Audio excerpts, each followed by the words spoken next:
Big breaking news लानानै फैदों आं ज्योति बसुमतारिया। बाथि बड'लेण्ड एसेमब्लिनि स्पिकार महरै त्रिदिप दैमारिया बिसायख' जाबाय। दिनै गिबि खेब बड'लेण्डनि एसेमब्लि जथुम्मायाव रावनिबो जुजिदेरनाय गैयाजासे सायख'जायो मुस्रि दैमारिया स्पिकार एबा बुंथिगिरि महरै थिसनजायो।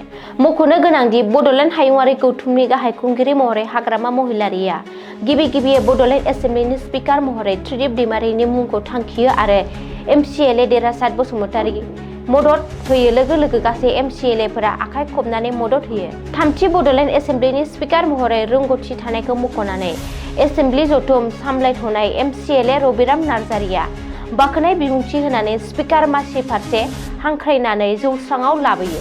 स्पिकार महरै त्रिदिप दैमारिया मासि लानाय लोगो इउपिपिएलनिफ्राय एमसिएलए देरहाबोनाय खाम्फा बरगयारी, बड'लेण्डनि लेङाइ गाहाय रिहन दैमारि आरो बिजेपिनि दिगन्त बरुवा मोना त्रिदिप दैमारिनो बराय बिबुंथि होयो।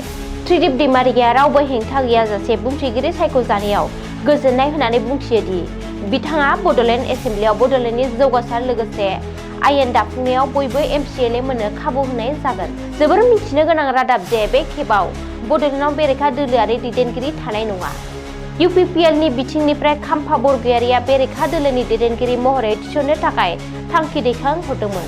नाथाय आयेन बायदियै सा 14 बेरेखा हान्जानि थान्दै बे खेबनि बिसायख'थियाव गैयैलाय इउपिपिएलनि थांखि दैथायहरनायखौ स्पिकार त्रिदिप दैमारिया नाकच खालामो आरो बड'लेण्ड एसेमब्लिया गनायथि होयो।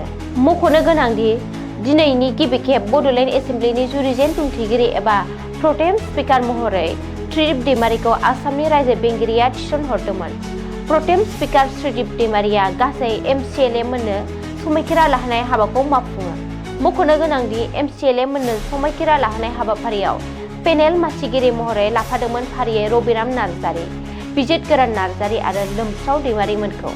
नोजोर होनांगौ बाथ्रा दि दिनैनि गिबि खेब बड'लेण्ड एसेमब्लिनि जथुम आरो समायखिरा लानाय हाबाफारियाव इउपिपिएलनि प्रमद बर', राकेश ब्रह्म आरो बिजेपिनि रेखा रानि दास बर' मोना बाहागो लायाखै।